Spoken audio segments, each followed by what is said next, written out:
Saba, happy birthday. Wanted to wish you the happiest birthday. Happy birthday, Saba. Hey, let's give it up for the birthday boy. Happy birthday, Saba. Happy birthday, Saba. Hi, Saba. Happy birthday. Happy birthday, Saba. I'm so happy I could celebrate your special day with you. I'm so happy I get to be here with you and your brunch birthday celebration. I just hope you have a great birthday. I'm so happy. I'm here celebrating this big day with you, with all of our family. I wish I could be home to celebrate with everyone, but we'll celebrate when I come home in a month or so. I'm so glad that I get to celebrate your 80th birthday with you because it's such a huge deal. I'm so happy I get to spend this amazing day with you and I get to eat with you and have a fun time. Can't believe you're 80 already. It's crazy. You act so much younger than that with all your traveling and everything. Couldn't believe you're turning 80 years old. Not that I haven't been keeping up with their birthdays, of course, but it was quite a shock. I mean, 80-year-olds, I think of Mr. Magoo and how they have to do everything codependently, and they're kind of blind, they're kind of losing it. But you're so spry and active, and you're planning on skydiving at your age. Not that I don't think you can, I thought it was kind of shocking and admirable. Like, I hope to be doing stuff like that when I'm 80 years old. Why not? Don't let age slow you down. I can't believe you're 80. You look so much younger. There's no way you're turning 80. You seem so much younger than that. I'm so thankful for all the memories and times we shared together, such as our trip to London and Paris, and I can't wait for even more amazing times and memories. And I've loved spending so many years with you, having amazing memories, like on our trip to Amsterdam and Denmark. That was so much fun, and I will always remember the great pancake house that we went to, and it was both of our favorite parts of the trip, even though it was a restaurant. But it was still so much fun, and we had the perfect weather there, so that was also great. We've had such great times together, and we're going to have so many more great times together. I look forward to many, many, many more birthdays with you. And I miss you and I love you so much. I'm just really proud of you, Saba. I mean, keep doing what you're doing. It's obviously working. I'm looking forward to spending the day with you and your big 8-0. I hope you have a wonderful day and a wonderful year. You're the best Saba I could have ever asked for, and I hope you have the most amazing birthday because you are the best. I hope all of your birthday wishes come true, and I hope to celebrate your birthday with you for many more years to come. Love you. I love you so much. I love you. I love you so much. I love you. Love you. Love you so much. Have a great birthday. Now, now, now, now, now, now, now, now. Now, now, now, now, now, now, now, now. Now, now, now, now, now, now, now, now.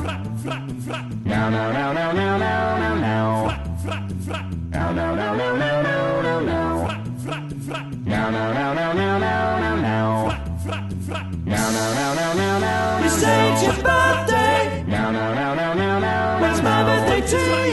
Now, now, now, now, now, now. You say it's your birthday. Now, now, now, now, now, now. We're gonna have a good time. Now, now, now, now, now, now. I'm glad it's your birthday. Now, now, now, now, now, now. Happy birthday to you.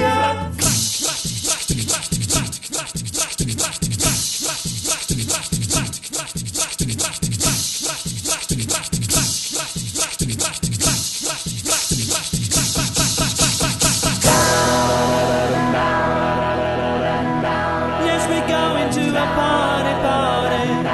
Yes, we're going to a party, party. Yes, we're going to a party, party. I would like you to dance. Birthday. Take a chance. Birthday. I would like you to dance. Birthday. Dance. Now, now, now, now, now, now, now. It's your birthday. Now, now, now, now, now, now, now, now. Now, now, now, now, now, now, now. It's your birthday. Now, now, now, now, now, now, now, now. Now, now, now, now, now, now, now. It's your birthday. Now, now, now, now, now, now, now. Ba-da-da-da-da-da-da. Ba-da-da-da-da-da-da.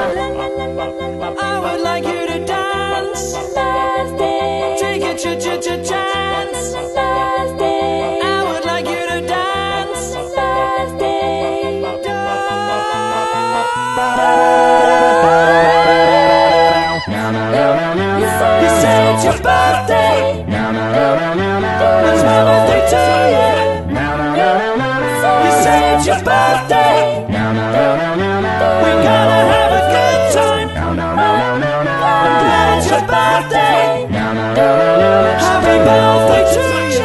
No, no, no, no, no, no, no.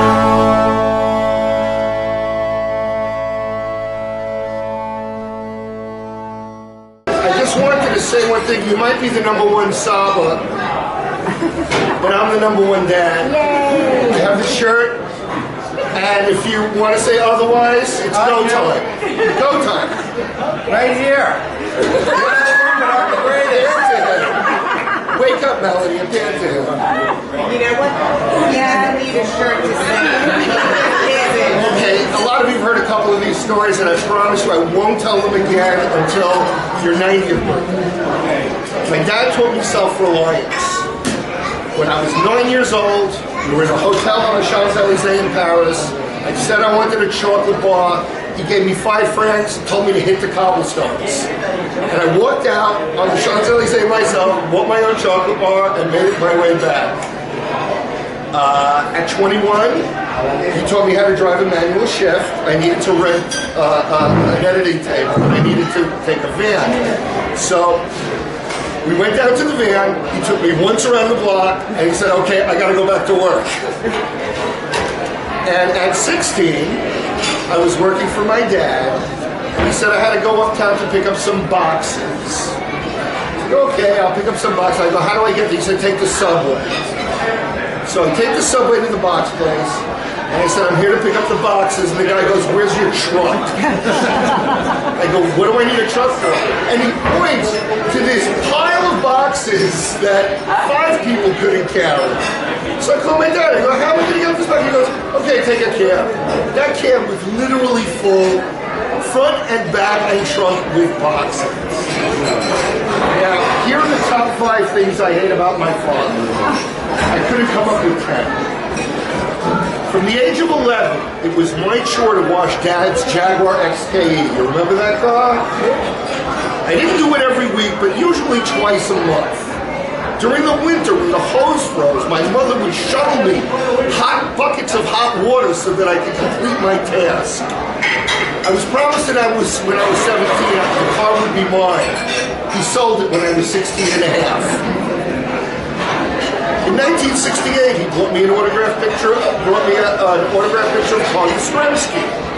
He said that Carl sold binder equipment in the off-season. And my friends remarked that the signature didn't look like the signature on the baseball card. It didn't because it was forged by a colleague of my dad's. In 1969, the Knicks were down 5 points with only 16 seconds left. My dad said if the Knicks won, he would run to the front yard in his underwear and yell, the Knicks won, the Knicks won. I'm still waiting, Dad. He sent me to camp in Harod, where I was sadistically beaten by Zionists of all ages and sizes. The main activities were Hebrew, Sikha, discussion, prayers, farming, and sports. He never took me to see the Beatles, even though they played at the old Forest Hills Tennis Stadium 10 blocks from our house. I had to listen to them from the backyard. Now here are the top 10 things I love about my father. He taught me how to dive and took me diving all over the world, even though after each dive, we rarely got on the same boat. He got me hooked on travel. He turned me on to classical music by never having anything on in the car other than WQXR. He supported me in my student films. He's been overly generous with me and my family. He took me to my first foreign film. Can anyone guess what that was? 72. He sent me to camp in Switzerland, where I beat everyone in poker. The main activities there were whining, dining, contraband, and sports. He forced me to try tuna fish. I am now a living thermometer. He gave me a job and never fired me, no matter how much he wanted to. He was a great role model as a loving father, a true intellect, and a good Jew. I remember him teaching me to swim, teaching me to ski, teaching me Hebrew, teaching me a trade. All that to say is, I'm according to my mother, he's my father, and that's good enough for me. Well, first I want to thank you all for coming. I want to thank Helen, my sisters-in-law, for putting this whole thing together. So I just wanted to tell you a few things you might not know about my father. For some remarkable reason, and potentially Guinness Book record, in my 44 years on Earth, he's never been wrong. The closest he's ever come to admitting that he's wrong is when he says, "If you think so." His way of doing things is the only way of doing things. And if you don't, he'll just say, "You're wrong." Well, his way of doing things is sometimes... I'm sorry. Well, his way of doing things sometimes goes wrong, even if he doesn't think so. Not sure if you all know this, but my dad watches Jeopardy every day. And he knows his stuff. And given a chance, he could win a boatload of money on this show. Well, he had that opportunity once, several years ago. He would come to New York looking for contestants. And there was simple instructions. Send us a self-addressed stamped envelope, and we'll contact you to come in and take the test. Well, my dad sent a self-addressed envelope. So, obviously they never contacted him. And with all his wisdom, he decided, he obviously thought they must be wrong for not contacting him. So, when I was younger, I was having math problems. He would help me by answering the questions and say, "This is the way you did it." I would say, "That's not how my teacher taught me." His answer, "Well, your teacher's wrong." So I'd have to go to Saul to help me and teach me math. He would also correct my Hebrew homework. And I don't mean my answers, I mean the grammar and questions by the teachers. He would mark up the questions on my homework and make me show the teacher. Why? Because obviously they were wrong.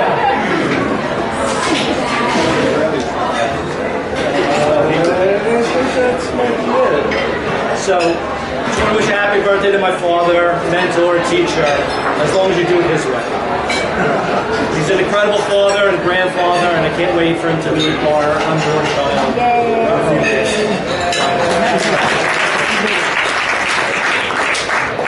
Nort, I just want to wish you a very, very happy birthday. Nort has been an incredible father-in-law. You can't call him a father-in-law because he's treated me like a daughter from day one. Always treated me like a daughter. And not just a daughter, Nort is my buddy. I love talking to Nort on the phone, running around with Nort, having Nort over for dinner. He's just a fun, great, brilliant guy and a fabulous grandfather. So, thank you. Cheers. Happy birthday. So, I'm not going to do a long speech like David or Johnny, but I do have a really great story I want to share. That my first concert with Saba that I remember, at least, I was about 13 years old, and we'd see orchestra, and it was at Lincoln Center. And during the concert, the violin string popped. And that was really cool for me. It was the first time I was at an orchestra concert, and the violin string is popped. And I know Saba's very pushy, and he went up, like during the 10-minute break when the violinist was changing his string, and he took me on stage at Lincoln Center to walk around and see all the instruments. And all the instrumentalists are really nice and friendly and asking me, what instrument to play, which was none. But it was really nice. It was cool. I got to see, the stage from the other end, and I saw, I was probably the youngest person there, but I saw everyone's like, "Oh, what is she doing up there?" But it's really nice, and it shows how, pushy he is when he wants to get his way, and now he gets his way. But how, good things come of it too. Not just one. And it was really great. It was really fun, and it definitely made a great memory and a lasting impression about what an orchestra concert could be.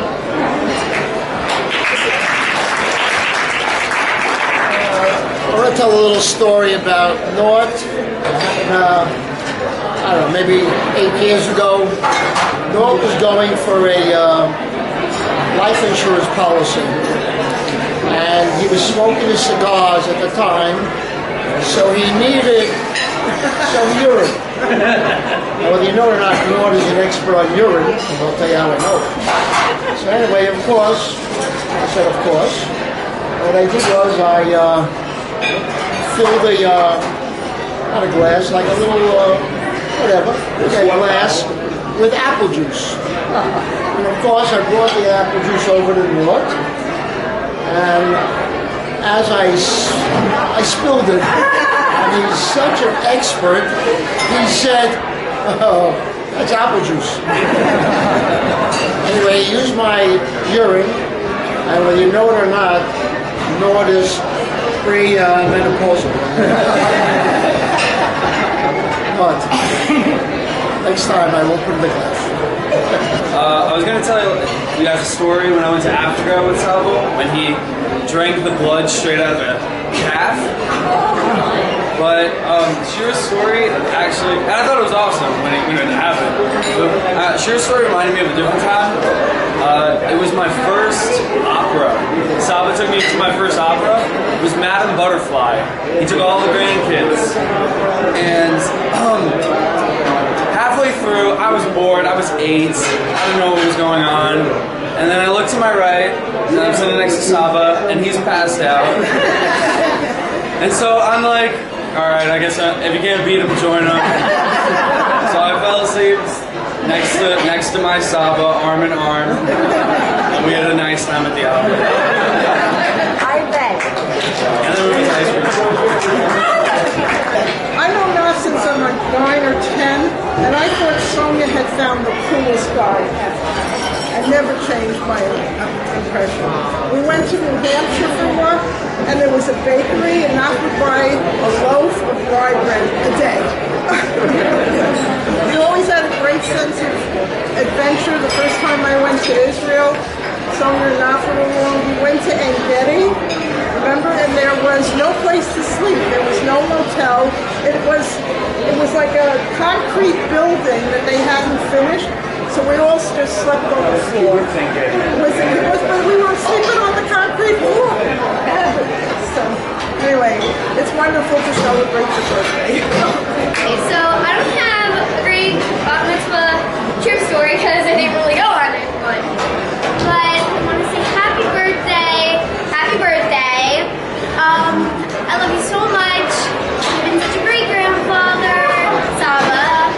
And you turned me on to a lot of the food that I eat now. A lot of stir fry and avocado. I would never think of eating any of that. But now I do. I talk to my mom every day. She can make some of these stuff that you showed me. And it's really nice. And when she does make it. But all I want to say is have a great happy birthday. I just hope you have a lot of other good birthdays. One of my earliest memories is when Nord and Sonny took me to the zoo. And for some reason, I got lost. But knowing what I know now about Nord, he probably ditched me, and he and Sonny went behind some bushes or into the monkey house or somewhere. So that's one of my earliest memories of Nord. I was about 8 or so at the time, before they were married, before any of you guys came along. Hi, one of my earliest memories, first I have to say thank you, Nord, for helping Norm and I furnish our first apartment that we took over after you left. The first year we were married, we came home. Norm was going to school at night, and so was I. Came home, there was a fire truck outside of my apartment, and nobody was in the house. And the fireman at the end said, electrical wiring. Somebody tampered with the electrical wiring. Previous tenant, Naftilka. So I was able to get new furniture. The only bad part was my dog was okay, my gerbils died. So thank you very much for the new furniture. I just want to wish you a wonderful birthday and many, many more. And to me, you'll be forever 18. And I've enjoyed your jokes. And Nord is just a great guy. He's a mensch. And there's one story, we were in Bali together having dinner. And this waitress, I think, I was not with you at the time, but you had dinner at one point. My driver, that I hooked you up with. And she was talking to Nord about her troubles, her financial troubles. And so Nord gave her, you gave her money. You didn't know her, but you gave her some money. You were up in Uber. You don't remember the story. Anyways, just to show you that he's a beautiful person, a to help.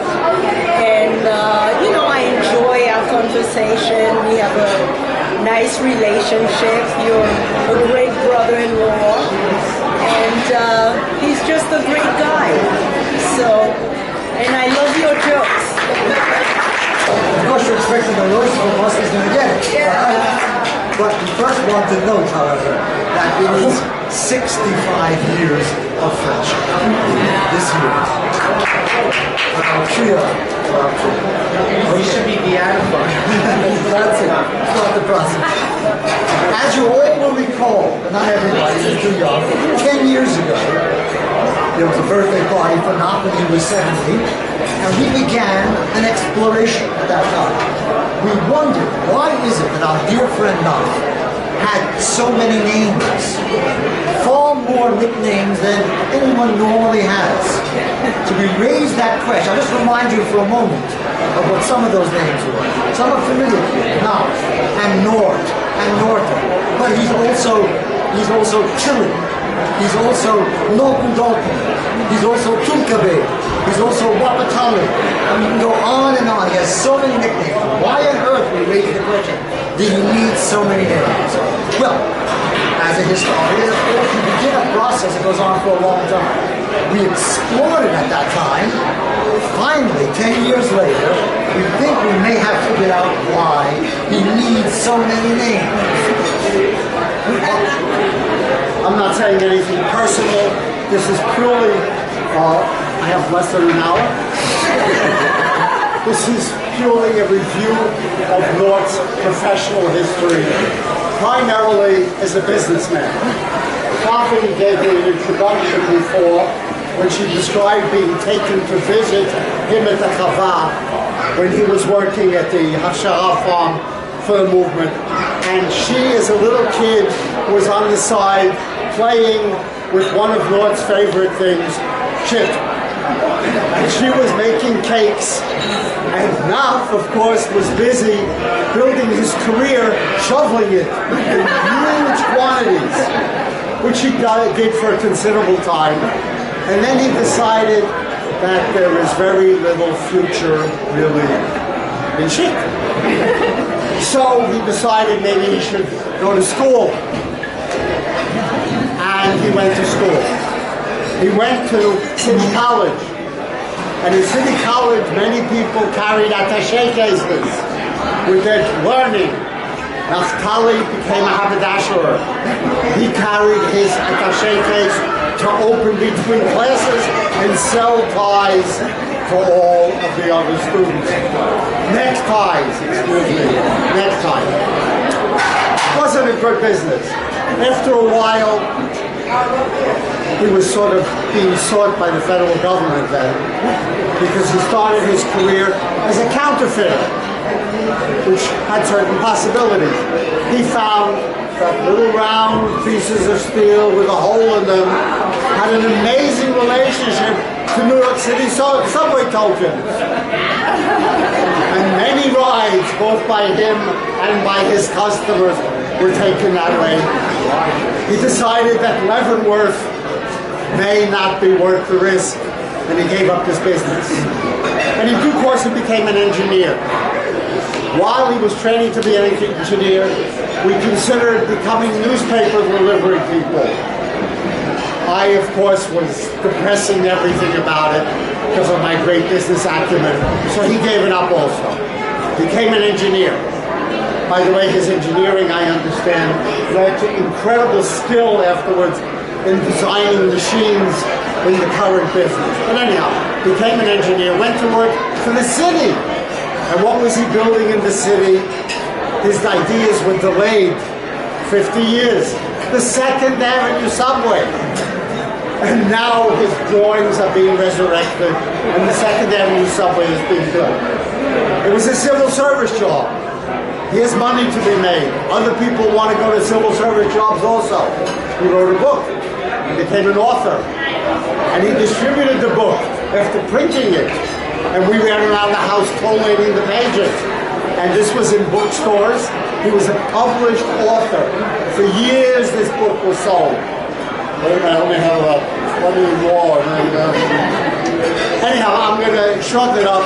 I spent an hour or so visiting him in his office, and I was sitting in the famous barber seat in his office. And in 5 minutes, I got everything that you can possibly get from an MBA degree. He's on the phone. Joe, you know that piece of crap that's taking up space in your plant?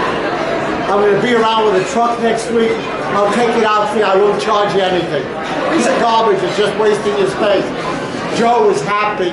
Nord's happy. I'm looking at this. Hangs up. Sam, hi. I just picked up a gem for you. I can deliver it to you next week for only $3,000. Oh, wow. He's happy. Joe is happy. Nord's happy. I have my MBA degree. I'm happy. The consummate businessman. Now, thank you for 65 years of magnificent friendship.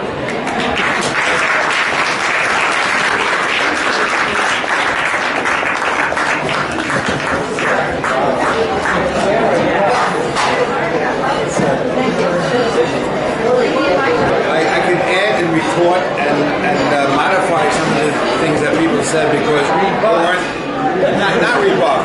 They're mostly right, but there are some modifications that needed, but it's not really important.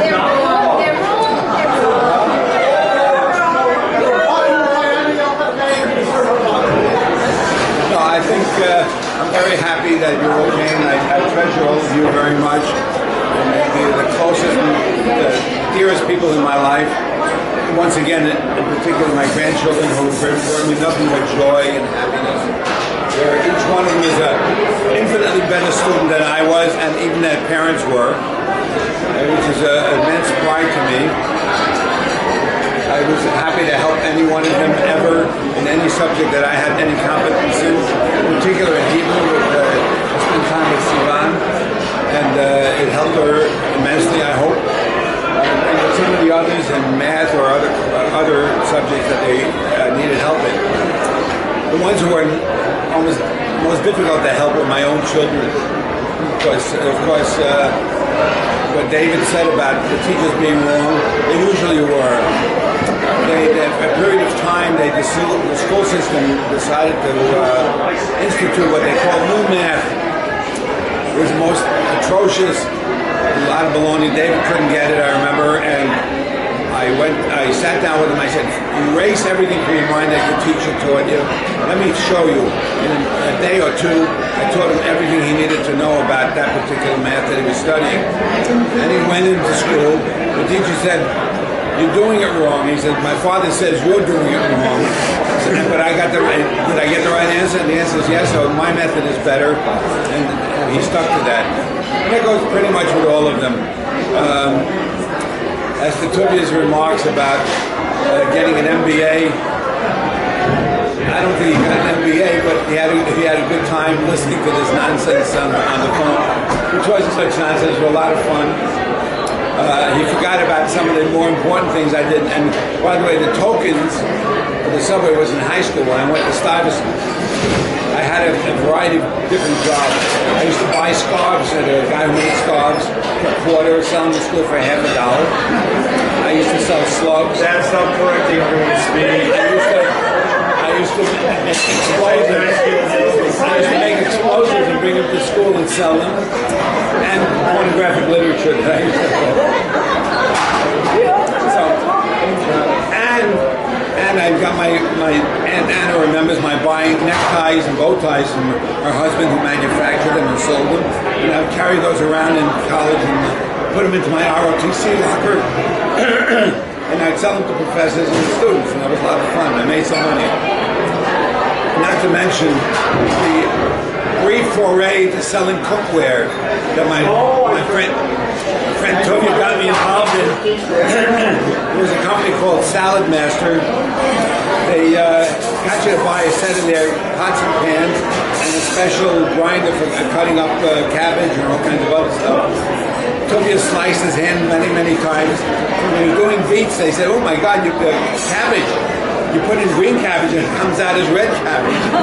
Yeah, that's my blood. In any case, It's been a great morning, a great time, and I really enjoy it. And I hope I can be around for my son's 80th birthday to roast him a little bit. Happy birthday to you. Happy birthday, dear Papa. Happy birthday to you. And many more. Make a wish, make a wish.